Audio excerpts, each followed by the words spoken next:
Good afternoon. I'm Marco Machete, and I'm the board president for the Wisconsin Conservation Hall of Fame. We are honored to welcome you to our 2025 induction ceremony honoring Baird Callicott. As we celebrate Baird's life work as a pioneering environmental philosopher, we hope you are inspired to continue your own conservation pursuits, whatever they may be. Thank you for tuning in and enjoy the show.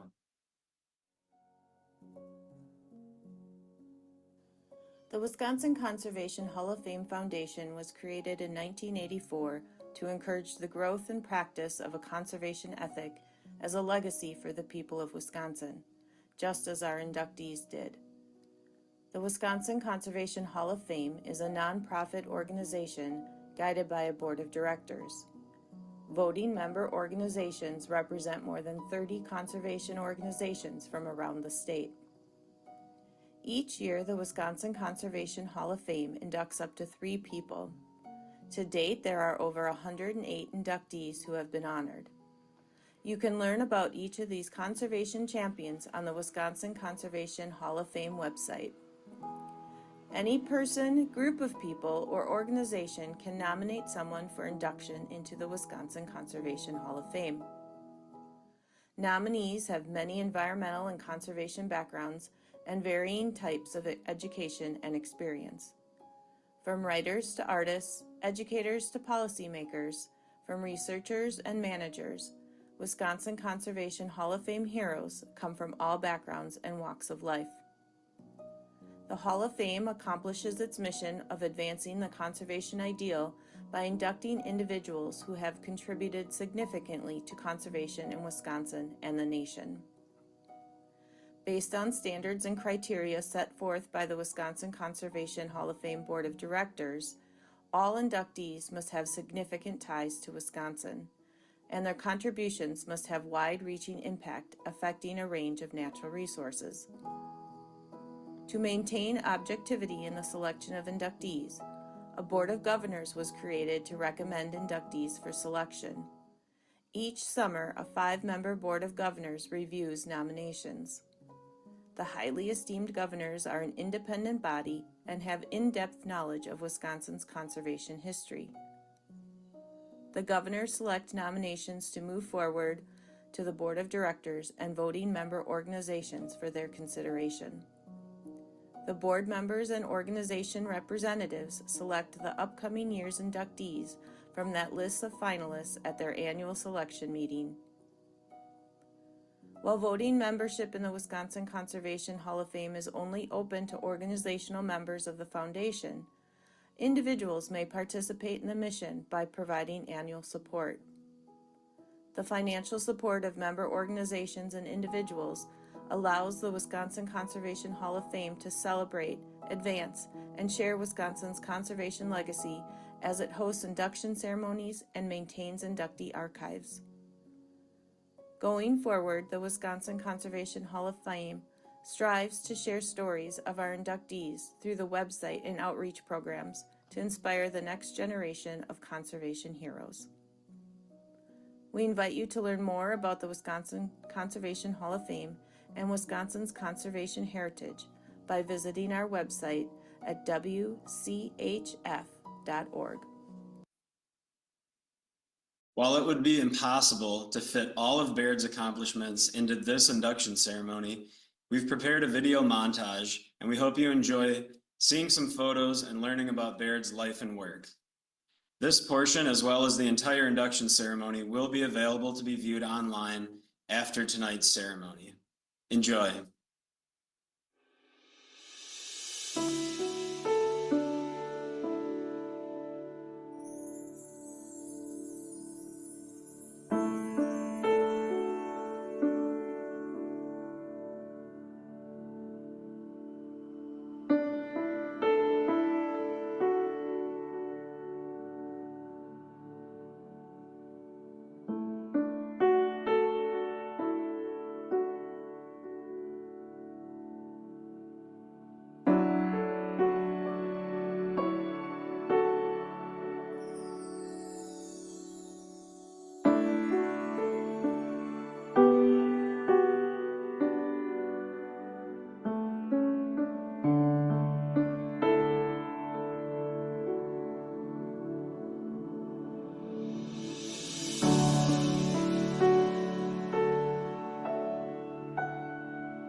We'd now like to thank the generous sponsors that made the 2025 induction ceremony possible.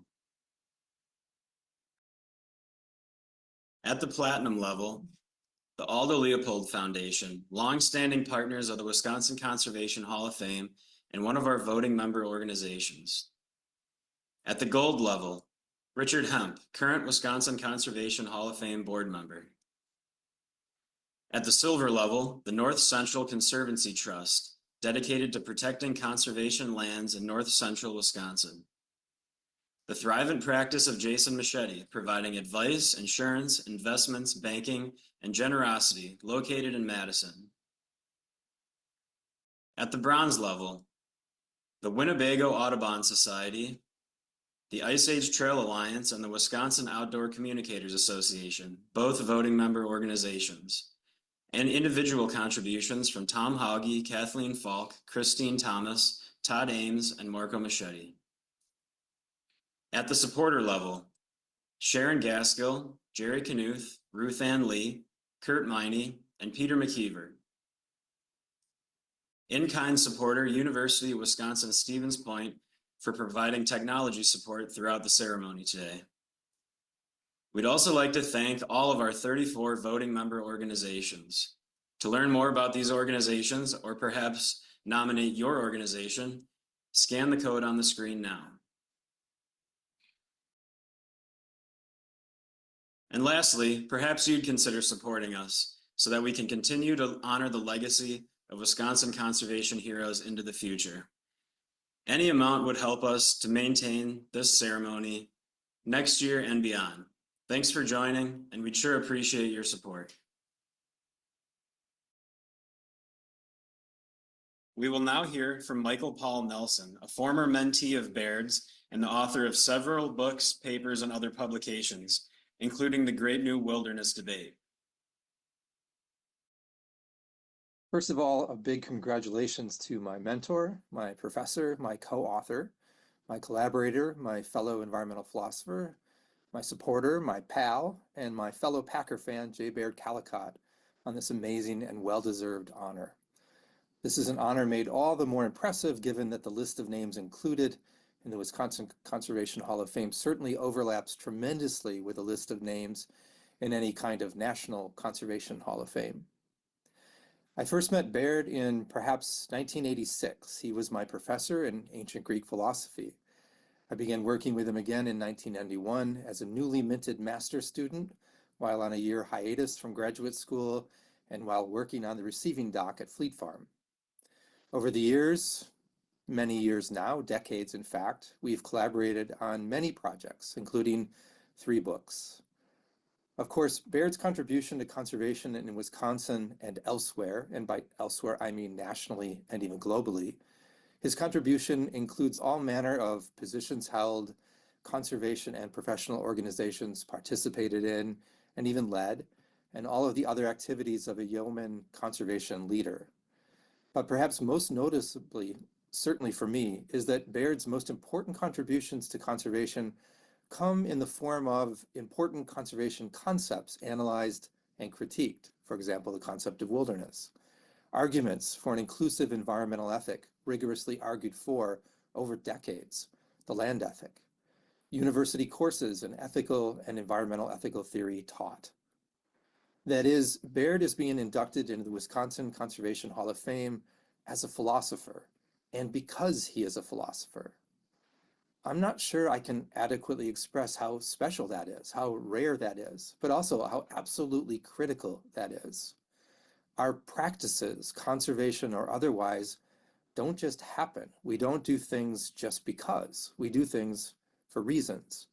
And those reasons almost always have something to do with, or sometimes everything to do with, our most basic beliefs about who or what we are as human beings, what we believe the non-human world to be, and what we believe is an appropriate relationship between humans and the world.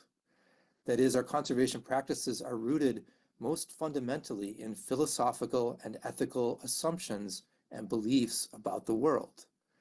As such, any conservation direction presupposes those beliefs, and any would-be new conservation direction would have to uncover and re-examine those fundamental beliefs. and the time for a thorough re-examination of our basic conservation philosophies and ethics is now, more than ever. J. Baird Callicott has long been a leader in conservation and conservation philosophy. He and a handful of colleagues created an entire subdiscipline, now hugely vibrant in the academy, environmental ethics. He was a pioneer in connecting environmental philosophy and ethics to other disciplines like conservation biology, wildlife, forestry. He mentored a second generation of scholars in environmental ethics who have now mentored a third and going on a fourth generation. And he showed scholars like me that we can and need to bring philosophy into the larger conservation world within the academy and beyond. And bravo, Wisconsin, my native state. Bravo for your rich and long history of conservation leadership. Bravo for the wisdom and foresight to see that ideas matter in conservation and elsewhere.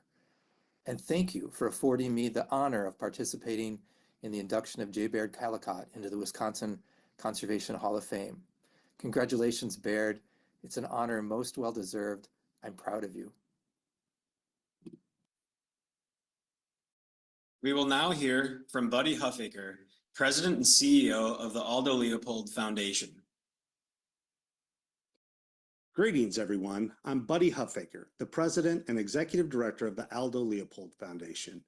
And on behalf of the nominating team for Dr. J. Baird Callicott, it is my great pleasure to both congratulate him on his induction into the Wisconsin Conservation Hall of Fame, but also thank him for his invaluable contributions to the conservation movement, and more specifically, his interpretation and advocacy for the land ethic, and what Baird himself has helped evolve into an earth ethic. As we were preparing Baird's nomination, we recognized that as an academic philosopher, his profile was a bit different than nearly all previous inductees. However, we were motivated and committed to his nomination because the Wisconsin Conservation Hall of Fame's own mission is to, quote, encourage the growth and practice of a conservation ethic as a legacy for the people of the state. And in our opinion, no one has been more instrumental in doing that than Dr. J. Baird Callicott. Baird is often credited with founding the field of environmental ethics, beginning in 1971 in solidarity with the newly launched Earth Day. The young associate professor at Wisconsin State University in Stevens Point, J. Baird Callicott, taught the first course ever offered on environmental ethics.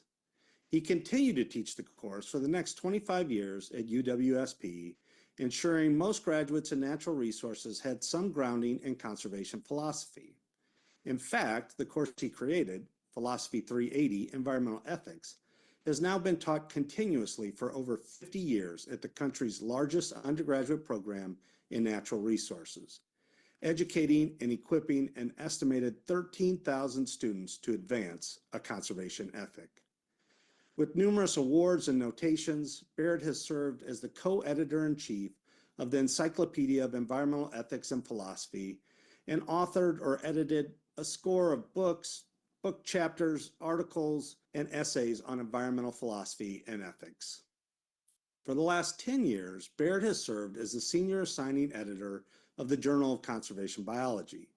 In this role, he has shaped the practical application of philosophical foundations in conservation across several key topics, including human-wildlife conflict, equity in conservation research and practice, animal rights and trophy hunting, wilderness, the concept of intrinsic value, and the status of non-native species.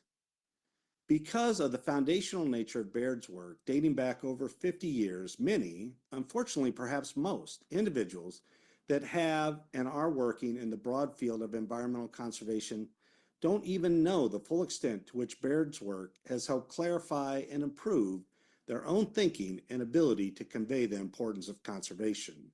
Of course, Baird himself traces a distinct lineage back to one of the Wisconsin Conservation Hall of Fame's inaugural inductees, Aldo Leopold.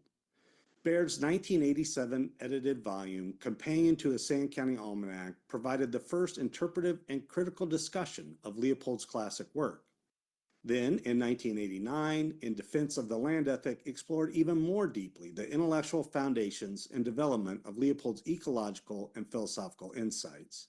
In 1991, Baird, with Susan Flotter, introduced to the public the best of Leopold's writing not already available through the collection entitled The River of the Mother of God and Other Essays by Aldo Leopold. I'll share my own fanboy moment when in 1999, as part of the 50th anniversary of the St. County Almanac, I was able to meet Baird for the first time. And boy, did I impress him. No, not with any profound philosophical insights, but rather with my own very well-used copy of The River of the Mother of God. It is the belief of the Aldo Leopold Foundation that without Baird's scholarship, it is likely the stature and legacy of Aldo Leopold and his vision of a land ethic would not be nearly as robust or relevant today. By extension, the legacy and stature of Wisconsin's own conservation heritage and legacy would be greatly diminished without the interpretation and advocacy of Baird's work on behalf of a conservation ethic more generally. That is why it is such an honor and so important to include Dr. J. Baird Callicott in the Wisconsin Conservation Hall of Fame. Baird, on behalf of the nomination team, the Leopold Foundation, and the entire land ethic community, we offer our sincerest thanks and congratulations. At this time, on behalf of the Wisconsin Conservation Hall of Fame Board of Directors, Board of Governors, and our voting member organizations, it's my honor to officially induct Baird Callicott into the Wisconsin Conservation Hall of Fame.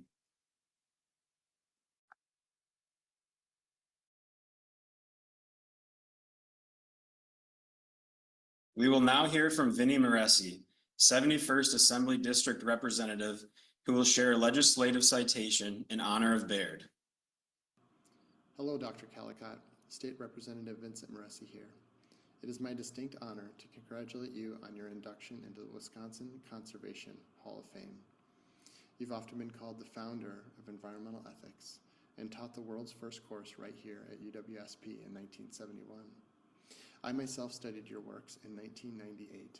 Your scholarship has shaped environmental philosophy, conservation policy, and our understanding of the complex relationship between people and the natural world. As a leading voice for Aldo Leopold's land ethic and more recently earth ethic, you've guided global conversations on issues like climate change, equity and conservation, human-wildlife relationships. Your leadership as a senior assigning editor of Conservation Biology and president of the International Society of Environmental Ethics has had lasting impacts on conservation science and policy. Dr. Callicott, it is my great privilege to present you with this citation of commendation from my office, recognizing your lifelong contributions to conservation, thought, and practice. On behalf of the people of Wisconsin, congratulations, and thank you for helping all of us think more deeply about our ethical relationship with our planet.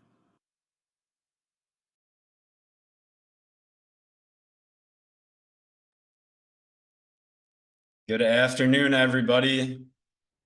Thank you for joining us here, and we are thrilled now to welcome Baird himself to our presentation and to hear some more about his life and work. So Baird, thanks for being here today.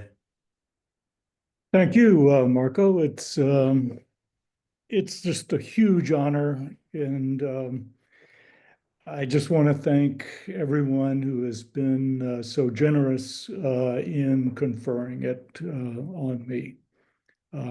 So thanks to all.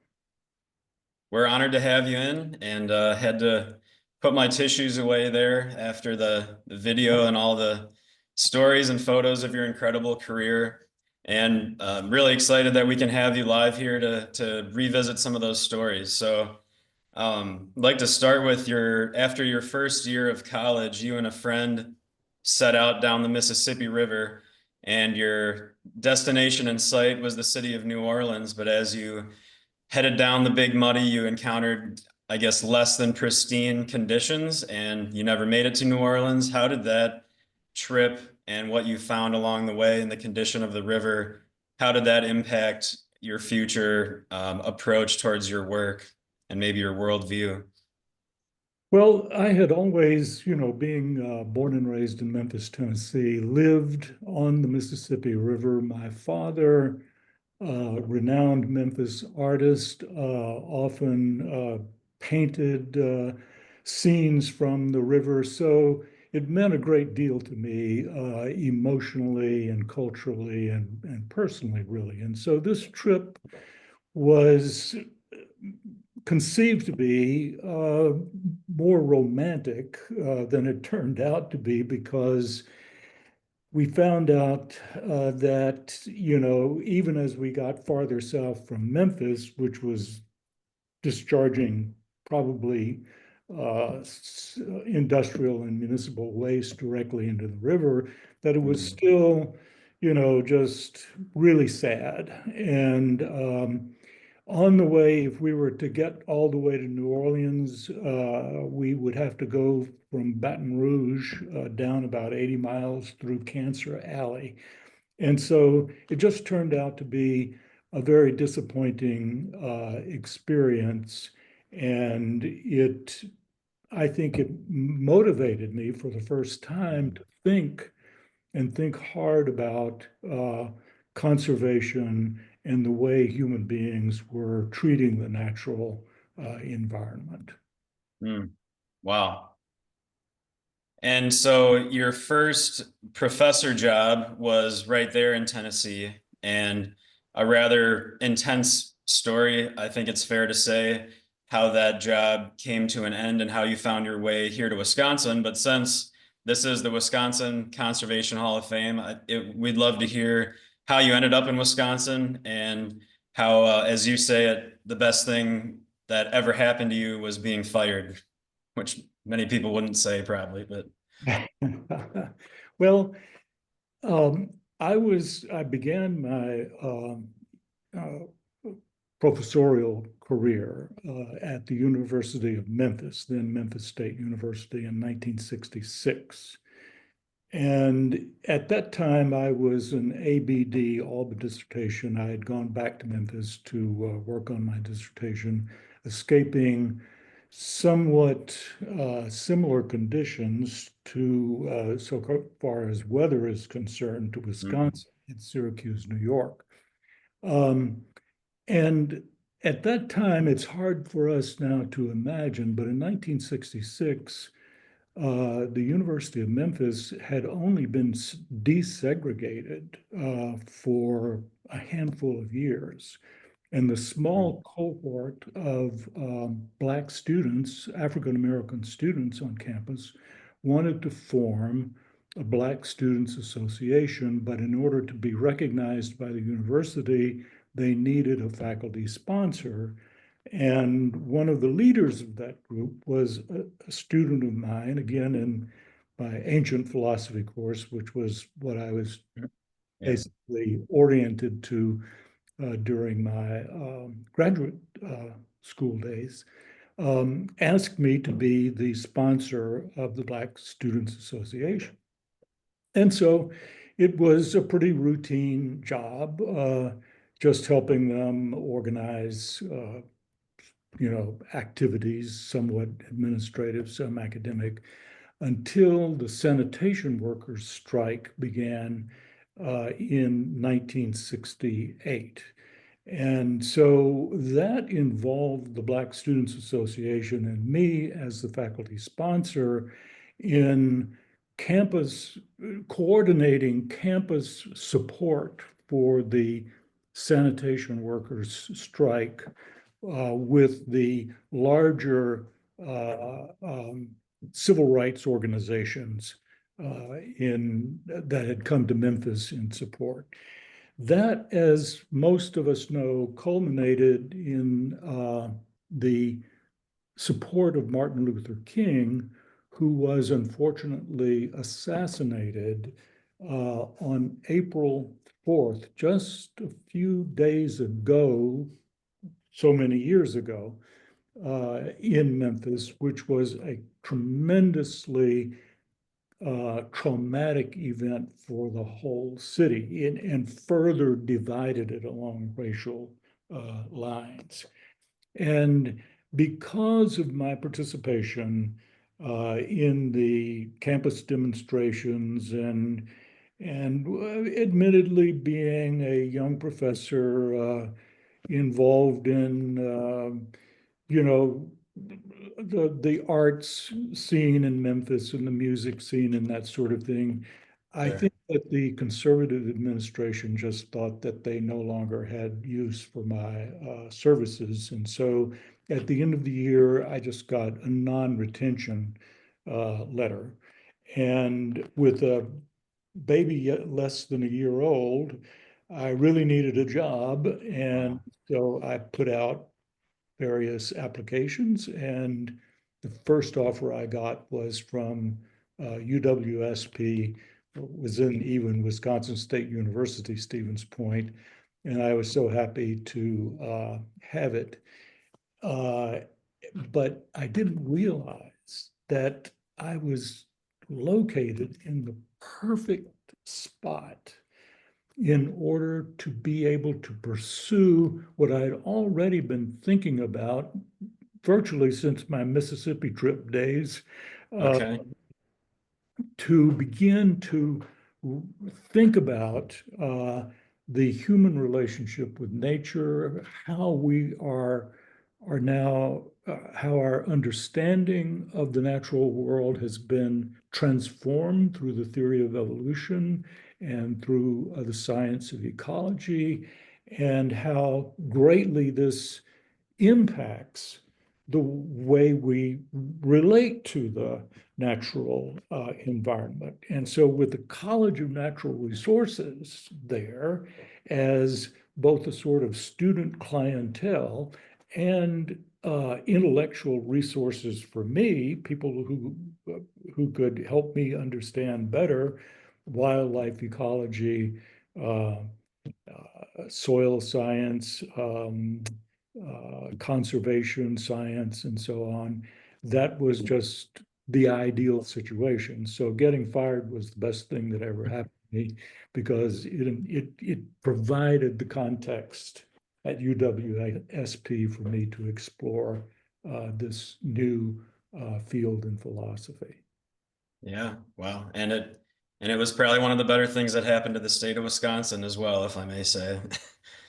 So you ended up there in Stevens Point in central Wisconsin, and you and your friends, the Bablich brothers, would plan these dinners where you would provide the vegetables from your garden, and then you'd go out and catch trout from the nearby streams. And I don't know if this was your quote or one of the brothers, but you would eat better than the Queen of England. That that was what we all said. Okay. I can't remember who came up with the idea, but to be perfectly clear, I was not the fisher person here. I Okay. didn't go fishing. I was back tending the garden and picking the vegetables and tending Sure. the field and everything.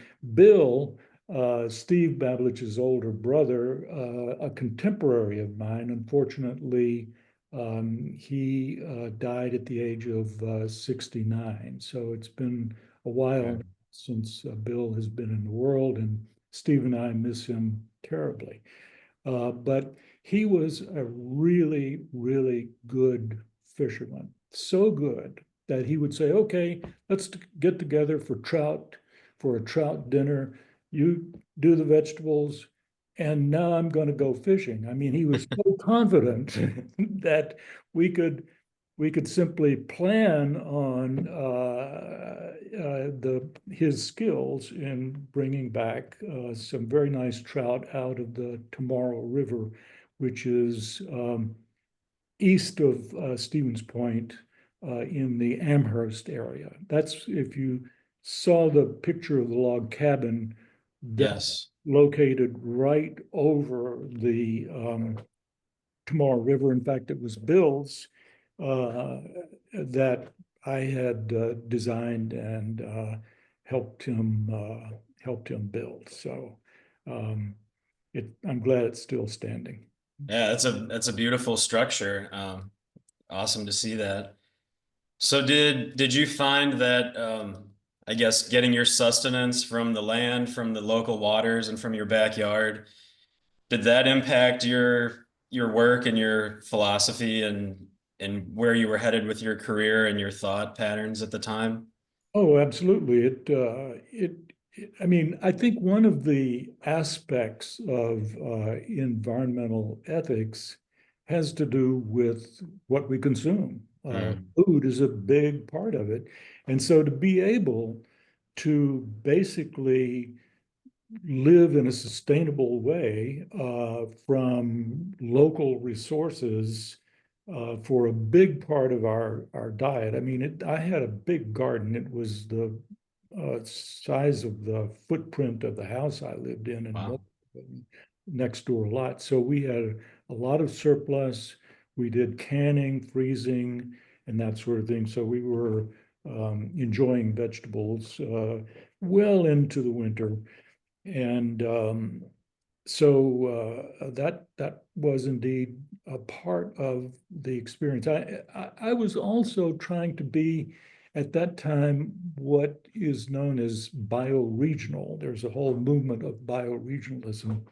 And so I think one year there, I can't remember when in the 1970s, I don't think I set foot out of Portage County. I mean, we were really Wow. very much located in the in the region at that time.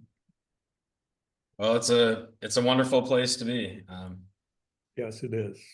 And so this was a pretty fast moving time if you left Tennessee in 68 and the first Earth Day was celebrated in 1970 and there was a large celebration from what I understand in Stevens Point at the time and it was shortly after that you volunteered to teach a brand new course in environmental ethics and you were from what I understand, trying to figure out exactly how to piece together this course because there were no textbooks on the subject. There hadn't been a course taught before on the subject, and one of your former students lent you a copy of a certain book that helped you out a little bit. So what was that book and how did that set chart the path for the rest of your career?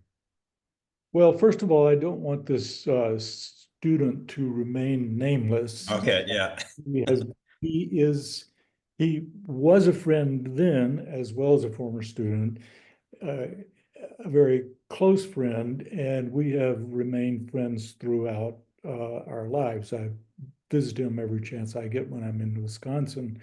His name is Robert or Bob Ramlow, and he himself has had a very distinguished conservation career, largely as an entrepreneur, having developed alternative energy systems long before that was popular, and one of the founders of the Midwest Sustainable Energy. I'm not sure exactly the title, Energy Fair, I think it is. That's Sure, yeah, yeah. in Portage County every year. So Mhm. he deserves a shout out not only for setting me on the right path so far as environmental ethics is concerned, but also for his own contribution to conservation. Yes, the Earth Day on the Stevens Point campus 1970 was more than just a big event. It was a huge event. And literally the gymnasium was packed from 8 a.m. in the morning until 11 at night with Wow.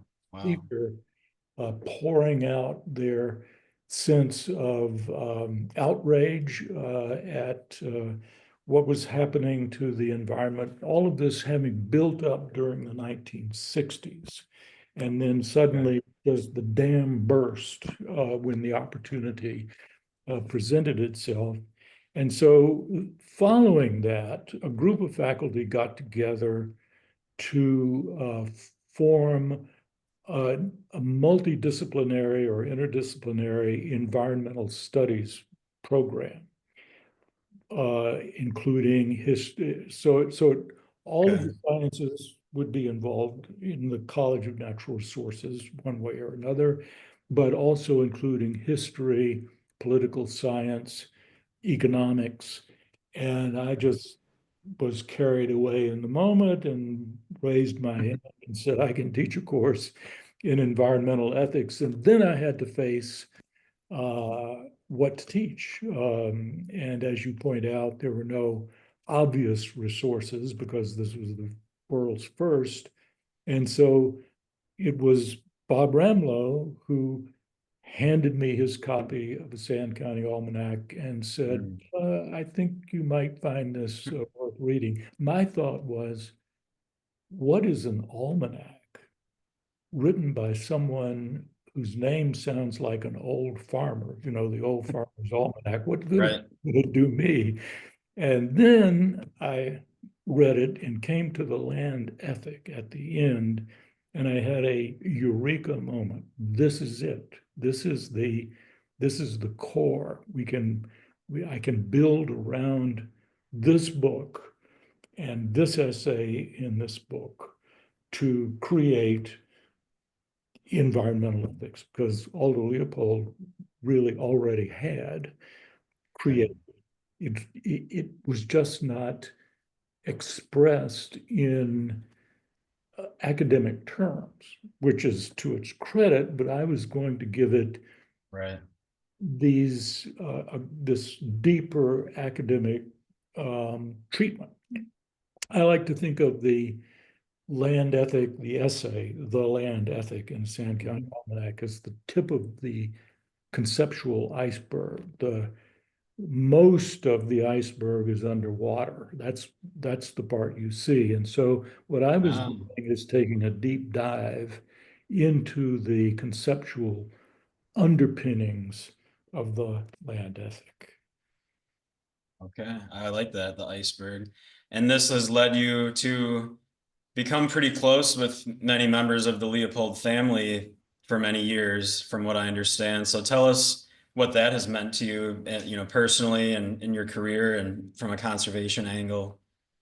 Well, I remember, I can't remember exactly what year it was, but I'm pretty sure it was the early 1980s when I had just done my first book, co-authored with a colleague, Tom Overholt, on American Indian environmental ethics. Okay. And I just knew that Nina Leopold Bradley had moved to a property adjacent then to the foundation lands, and she and her husband Charlie had built a home and a study center from logs that were thinned off the Leopold property that she had helped plant many Wow. years ago. So it was a homegrown home, so to speak.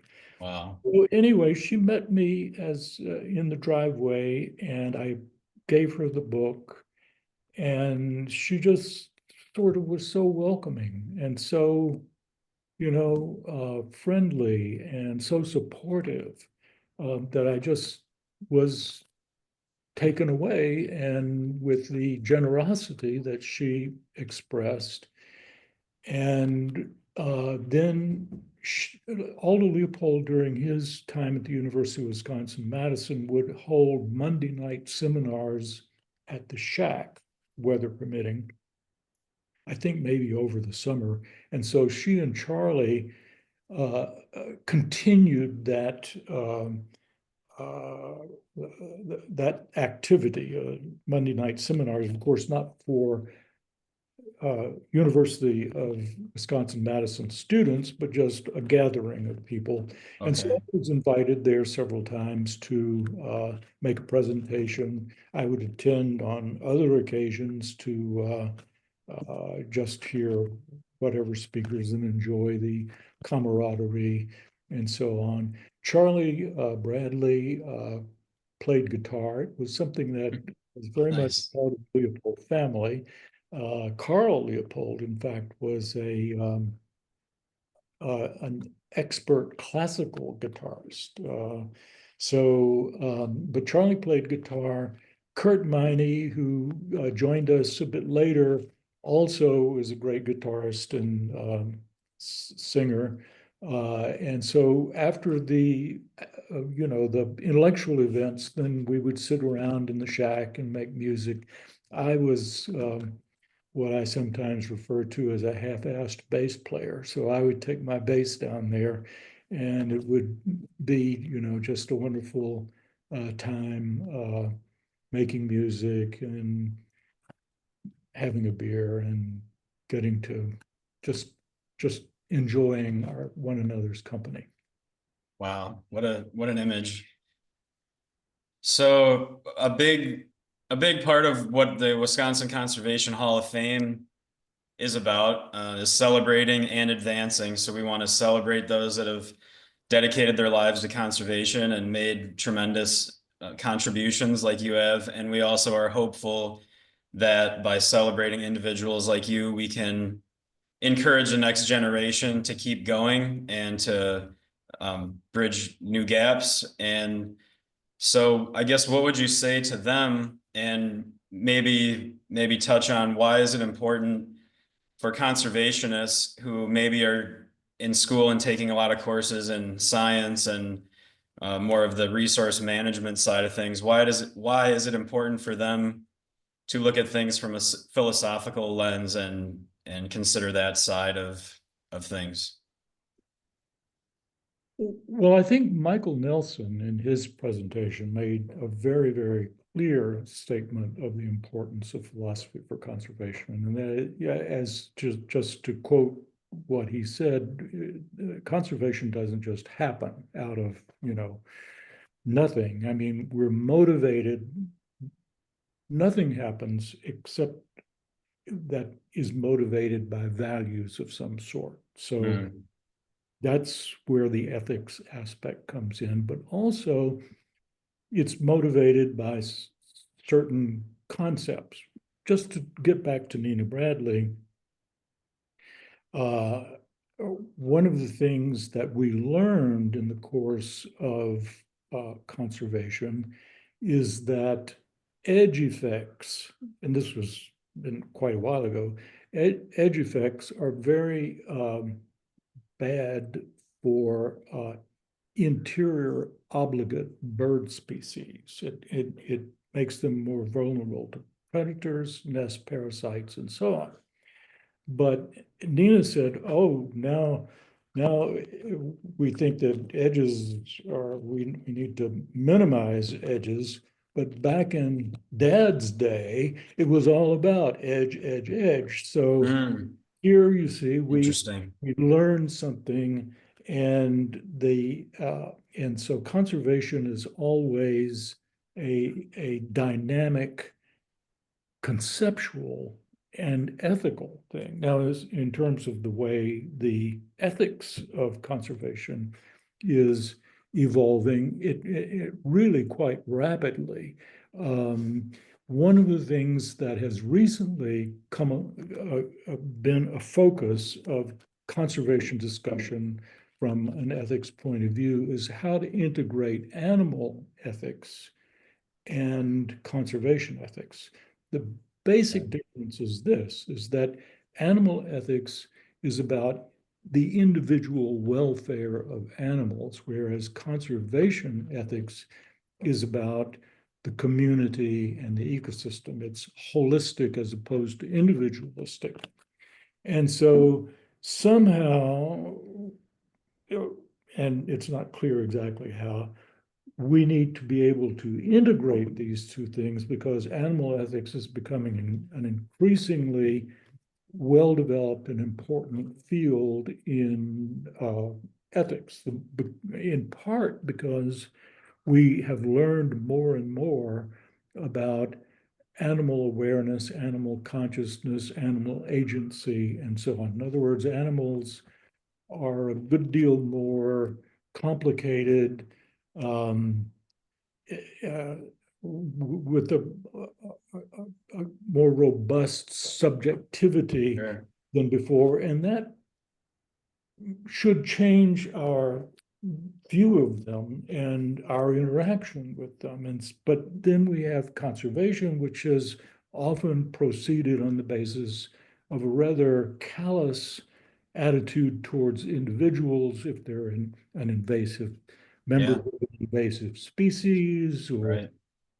or over or eruptive in terms of their populations and so on. So how can we get these two things somehow reconciled, or at least in some sort of conversation with one another? So that's another example of how the field is developing, and it's really as an editor for conservation biology, I get all the philosophy and ethics papers that are submitted, and there are just Yeah. lots of them. I mean, they just, Sure. so it's a very, very well-recognized dimension of conservation. I wrote the chapters on the chapter on conservation values and ethics for the 3 editions of a formerly main conservation biology textbook. So it's been it's been a recognized part of conservation biology from the very beginning. Yeah. Great answer. Well, I know you've had a huge impact on not only UWSP but all over the world. But as a UWSP graduate myself, I'm of course, indebted to your work and legacy there. So I'm grateful for that, and I know that this will, from what you just described, the work is very far from done, and it sounds like that maybe isn't the point to be done. The point is to learn from what we've done and to evolve ourselves in our approach towards conservation and the environmental ethics. Well, I would love to go through all this all day with you, but we're getting close to the end here. Is there any other stories or individuals you wanted to recognize, or anything else you wanted to share as we wrap up, about what your career has meant to you, or what Wisconsin means to you, or anything at all, really? Well, I would like to thank all of my past colleagues in the College of Natural Resources at UWSP. They really literally made all of this, or helped make all of this possible Mm. for me. I'm sure all of them are retired. Hopefully, most of them are still alive, but who knows? But nevertheless, just to sort of single them out for special thanks.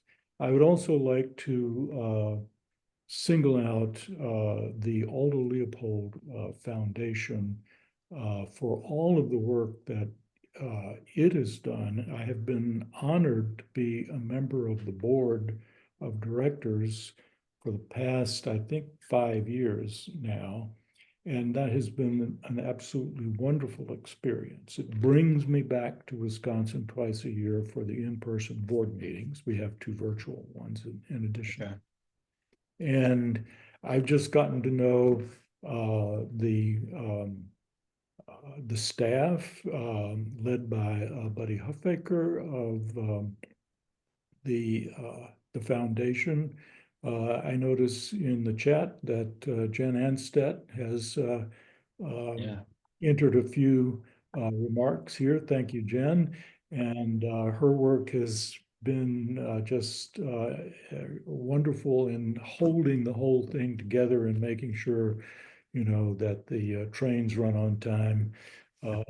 and all of the other details that go into the functioning of a very important and growing organization. I'd also like to recognize my fellow inductees, whom I know, Yeah. Stan and George, Stan Temple and George Archibald. And I'm just really, really honored to have been included in such an